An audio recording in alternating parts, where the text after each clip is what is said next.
பொதுவா தை மாதம் பிறந்தால் வழி பிறக்கும்னு சொல்லுவாங்க. ஏன்னா அறுவடை, விவசாயிகளுக்கு வருமானம், இப்படி பல வகையில நாடு செழிக்கக்கூடிய பல வாய்ப்புகள் இயற்கையாகவே இருக்கு. அது போக இப்ப வரக்கூடிய இந்த கிரகநிலை மாற்றங்கள் அப்படிங்கிறது ஒரு நல்ல ஒரு அற்புதமான ஒரு கிரகநிலை மாற்றம் இப்போ வரப்போகுது. அதாவது குருவுக்கு 9ஆம் இடத்துல சூரியன் சஞ்சரிக்க போகிறார்.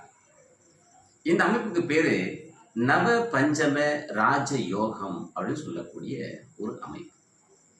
இந்த அமைப்பு எல்லா ராசிக்காரர்களுக்குமே ஒரு இனிமையான பல விஷயங்களை கொடுக்க போகுது. பொருளாதார முன்னேற்றங்களை கொடுக்கும். இடம் வாங்கணும், மனை மாற்றங்கள் செய்யணும் அப்படின்னு நினைக்கிறவங்களுக்கு அவங்களுடைய எண்ணங்கள் ஈடேறும். வாகனம் வாங்கணும், வாகனங்களை மாற்றணும் அப்படின்னு சொல்லக்கூடியவங்களுக்கு அது நடைபெறுவதற்கான வாய்ப்பு. வேலையில ப்ரமோஷன் கிடைக்கணும் அப்படின்னு எதிர்பார்க்கிறவங்களுக்கு அதற்கான வாய்ப்பு. திருமணமாகணும் அப்படின்னு எதிர்பார்க்கிறவங்களுக்கு அதற்கான வாய்ப்பு. இப்படி எல்லா விதமான மங்கள நிகழ்ச்சிகளும் சுப நிகழ்ச்சிகளும் நடக்கக்கூடிய ஒரு அற்புதமான ஒரு காலமாக இந்த தை மாதம் எல்லா ராசிக்காரர்களுக்குமே ஒரு ராஜ யோகத்தை கொடுக்கக்கூடிய ஒரு நல்ல காலமாக இருக்கிறது அப்படிங்கிறது பொதுவான பலனாக இந்த தை மாதத்திற்கு இருக்கின்றது. இப்போ ராசிகளுக்கு 12 ராசிகளுக்கான பலன்கள் எப்படி இருக்கும் அப்படின்னு சொல்ல போறோம். மேஷ ராசிக்காரங்களுக்கு எப்படி இருக்கும்? மேஷ ராசிக்காரங்கன்னு சொன்னாலே விடாமுயற்சியால விஸ்வரூப வெற்றி அடையக்கூடியவங்களாக இருக்கிறீங்க. ஒரு அற்புதமான ராசி.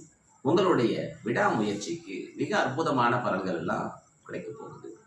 உங்களுடைய ராசிக்கு ஏற்கனவே குரு பகவான் 2ஆம் இடத்துல சஞ்சாரம் செஞ்சிட்டு இருக்கார். அப்ப 2ஆம் இடத்துல குரு பகவான் சஞ்சாரம் செஞ்சிட்டு இருக்கும் பொழுது உங்களுக்கு பணம் ரீதியான விஷயங்கள் நல்லபடியாக உங்களுக்கு வருமானம் கிடைக்கும். கொடுக்கல் வாங்கல் விஷயங்கள்ல உங்களுக்கு வெற்றிகரமாக அமையும். குடும்பத்தில் ஏதாவது சில பிரச்சனைகள் இருந்திருந்தால் கூட அதெல்லாம் வெற்றி அடையக்கூடிய ஒரு காலகட்டமாக இது இருக்குது. காரியங்கள் கைகூடக்கூடிய காலமாக இந்த மாதம் உங்களுக்கு இருக்குது. அதனால நீங்க நினைத்த எல்லாமே வெற்றியாக கிடைக்கும். உங்களுடைய எதிரிகளை கூட நீங்க வெற்றி கொள்ளக்கூடிய ஒரு நல்ல காலமாக இந்த மாதம் அமைகிறது. தை மாதம் மேஷராசிக்காரர்களுக்கு மிக அற்புதமான ஒரு மாதமாக இருக்கிறது. அடுத்தபடியாக ரிஷபராசிக்காரர்கள். இந்த ரிஷபராசிக்காரர்கள் அப்படி பார்த்தோம்னா பொதுவாகவே வார்த்தைகளால் வசீகரிக்கக்கூடியவர்கள், மற்றவர்களை பேசியே சாமர்த்தியமா காரியம் சாதிக்கக்கூடியவர்களாக இருக்கிறாங்க. அதே நேரத்தில் நிதானம் அப்படிங்கிறது இவங்கள்ட்ட மிக மிக அதிகமாக இருக்கும். இந்த நிதானம், இந்த பேச்சில் இருக்கக்கூடிய வசீகரம், இது பொதுவாக இந்த ராசிக்காரர்களை மிக உயர்ந்த நிலைக்கு